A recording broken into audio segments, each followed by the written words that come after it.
Saya memfokuskan, saya bikin statement yang istilah namanya Nazareth Project. Be the fam, that's what they call me. I promise that you never be lonely. Be the fam, that's what they call me. 2020 saya memfokuskan, saya bikin statement yang istilah namanya Nazareth Project. Jadi setelah basic pertama saya menggunakan Brandong, Mawar, lalu ke Sapu Angin, sekarang ke Nazareth. Nazareth ini sayangnya umurnya pendek, ya. Tapi untungnya sebelum Nazareth meninggal, ya, saya sempat bereksperimen temukan dengan Dewi Q ini. Saya beli dari Mas Jonet Kenwood, ya. Waktu itu Dewi Q masih di tangan Jonet, pemiliknya Mas Budi, mengeluarkan Dina yang saya beli namanya Dewi Q, gambir, jembrong, matanya putih, kesukaan saya. Saya temukan dengan Nazareth. Nah, ini kenapa saya temukan dengan Nazareth? Saya ingin Nazareth itu sebenarnya burung oversize, ya. Waktu mudanya sering cedera leher juga, cedera kaki, dan memang akhirnya terakhir sebelum pensiun memang cedera kaki. Nah, kenapa saya memilih QQ? Karena QQ mempunyai kontrol yang bagus, tergantung jokinya mau setir kenceng atau mau setir pelan. Nah, kebetulan dari pasangan ini itu saya hanya memiliki satu jantan yang saya pernah upload di Facebook, namanya Villa 99. Si Villa ini bagi saya sangat istimewa, ya. Springnya luar biasa, dilepas 100 meter dengan gandengannya ketinggal setengah jalan, dilepas 200 meter gandengannya ketinggal setengah jalan lagi, 300 meter sama setengah jalan, dan burungnya sprint luar biasa seperti burung balap, ya. Memang karena Nazarethnya sprintnya juga luar biasa, tapi burungnya langsung naik nanjak, dan setutnya hampir nggak ada setut 1, 2, 3, jadi satu setut, dan bawahnya kontrol. Memang keras tapi bisa dikontrol, ya. Kita cukup geber ngambak aja, burung istilahnya bekel, begitu ke tanah kembali langsung ke betina, dia seperti membal. Nah, berhubung Nazareth mati, ya, saya putuskan si Villa ini menjadi pacak. Nah, ada anak-anak betinanya, ada 5 ekor yang produktif, baru 4 ekor, ya. Nah, dari keluarga inilah lalu saya mencetuskan gagasan mengenai Nazareth Project, ya. Sekarang betina anakan ini sedang saya proses dengan keluarga Sapu Angin, keluarga Nazareth sendiri, atau bahkan untuk gen-gen lain yang di luar Sapu Angin saya belum coba, karena saya fokuskan ke sini dulu. Ini adalah Dewi Q, bekas istrinya Nazareth. Nah, ini akan dibahas di sesi ini. Nazareth dengan Dewi Q mengeluarkan apa aja, lalu sekarang saya pasangkan dengan apa untuk project di tahun 2020, yaitu Nazareth Project. Dewi Q nya sendiri sekarang sedang dengan Sampar Angin. Nah, bisa diperhatikan nanti pola pemasangan dengan genetik. Ini Sampar Angin, ya. Ini anaknya Nazareth dengan Dewi Q tadi, anak betinanya.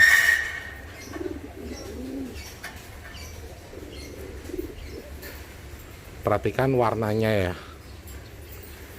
Dewi Q dan Nazareth semuanya mengeluarkan warna kritis.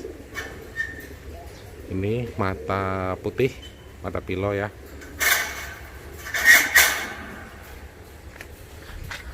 Ini adalah Villa 99, anak jantan satu-satunya pasangan Nazareth Dewi Q, ya. Kerjanya sangat mewah, sprintnya luar biasa seperti burung balap, tapi naik sekali geber nggak pakai stud 1, 2, 3, dan langsung bekel ke betina, gebernya hanya gantung.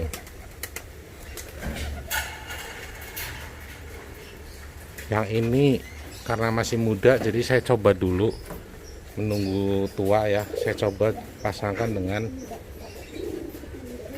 anak dari Yakuza Calaga.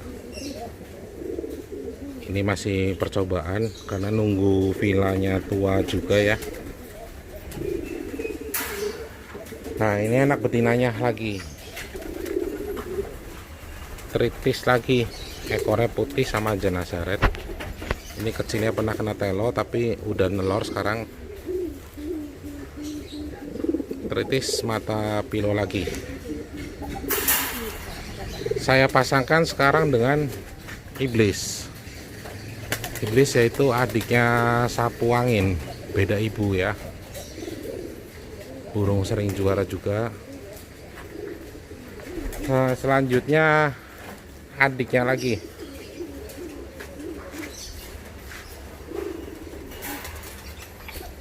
Tritis mata pilo juga ya, anak Nazaret Dewi Q.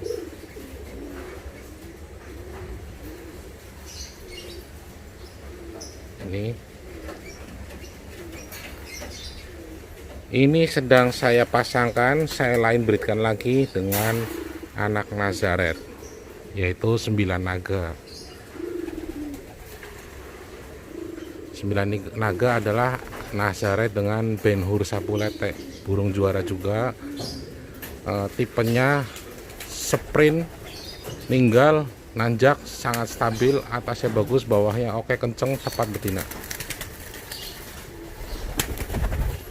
Ini anak betinanya lagi, warna tritis lagi dan mata pilo lagi, jembrong. Perhatikan bulunya semuanya hampir sama, halus, sutra, tipis. Nah, saya jodohkan dengan angin sihir.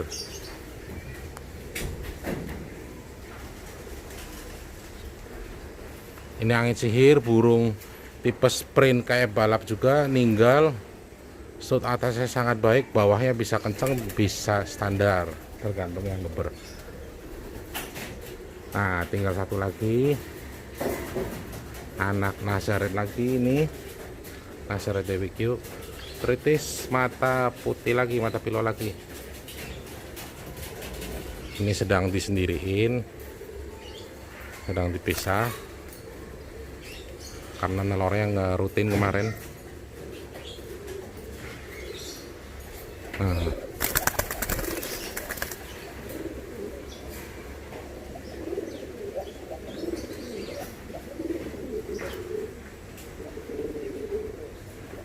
itu tadi adalah anak-anak dari Nazaret ya, yang jantannya hanya satu. Nazaret dengan Dewi Q anak itu bisa kita perhatikan semuanya. Di sini ada satu keseragaman warna, bulu, mata, dan kurang lebih fenotipnya, badannya hampir sama. Itu hasilnya. Padahal untuk penyilangan antara Nazaret dan Dewi Q ini hanya sekedar penyilangan menggunakan genetik ya, karena saya ingin menggabungkan antara karakter si Nazaret dengan karakter dari Q. Hasilnya seperti itu. Sebenarnya pasti ada beberapa yang bertanya-tanya, kenapa bisa mengeluarkan hasil yang hampir seragam seperti itu. Nah, inilah kelebihan dari rekayasa genetik. Karena walaupun antara Nazaret dan Dewi Q itu adalah crossbreed, tapi Nazaretnya adalah hasil line breed, dimana Nazaret adalah triple nine ketemu dengan anak sapu angin. Sedangkan triple nine dan sapu angin adalah kakak adik, tapi beda bapak. Sapu anginnya dari sapu letek, triple nine-nya dari QQ, dari QQ tritis lampik. Ya. Beda dengan TV yang gambir lapik, ya beda.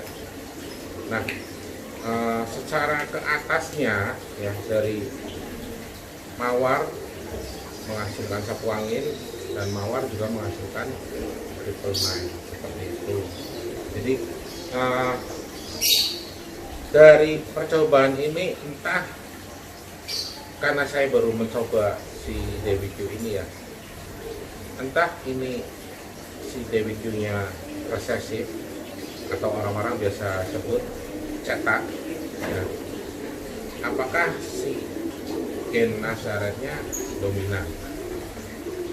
Sebelumnya Nazaret disilangkan dengan anak walet, tapi sempat keluar hitam juga. Berarti untuk gennya Nazaret ini bukan gen warna dominan, dan bulunya pun variasi waktu ditemukan dengan anak walet saya satu. Tapi untuk yang ini bulunya satu tipe, halus semua, fenotipnya hampir sama semuanya, warnanya pun sama, dan warna matanya putih semua. Nah, ini ada kemungkinan besar bahwa si DWQ ini resesif terhadap warna. Kalau fenotip kurang lebih tadi anak-anaknya adalah gabungan antara si Nazaret dan DWQ. Tapi untuk warna jelas si DWQ ini mempunyai gen yang resesif ya, karena tidak mengeluarkan warna gambir atau coklat sama sekali. Dan seperti itulah kelebihan dari adanya rekayasa genetik untuk indukan-indukan yang sudah mengalami proses rekayasa genetik sedemikian rupa ya. Dari apalagi yang sampai ke tahap line breed sampai berulang-ulang, itu akan mudah mengeluarkan anak yang mengikuti induk yang hasil rekayasa genetik tadi. Karena apa? Sifat umum dari perkawinan antara dua individu, yaitu misal A dan B ya. Nah, ketika punya anak diturunkan, si anak ini ya, bisa saja ikut ke gen di atasnya dari indukan A, bisa saja ikut gen dari indukan B, entah ke kakek, entah ke kakek buyutnya, entah kemana aja bisa ya. Tapi dengan adanya proses rekayasa genetik ini ya, probabilitas untuk ngikut indukan yang hasil rekayasa genetik ini sangat besar, lebih besar ketimbang hasil dari crossbreed. Ya seperti itu, semoga bisa dipahami semuanya. Begitulah pembahasan saya mengenai teknik pemasangan dalam beternak dengan menggunakan genetik ya. Semoga semuanya bisa paham apa yang sudah saya sampaikan. Saksikan terus episode selanjutnya mengenai teknik pemasangan. Terima kasih masih setia menonton video-video saya. Saya Yon El Baron di channel Merpati Baron.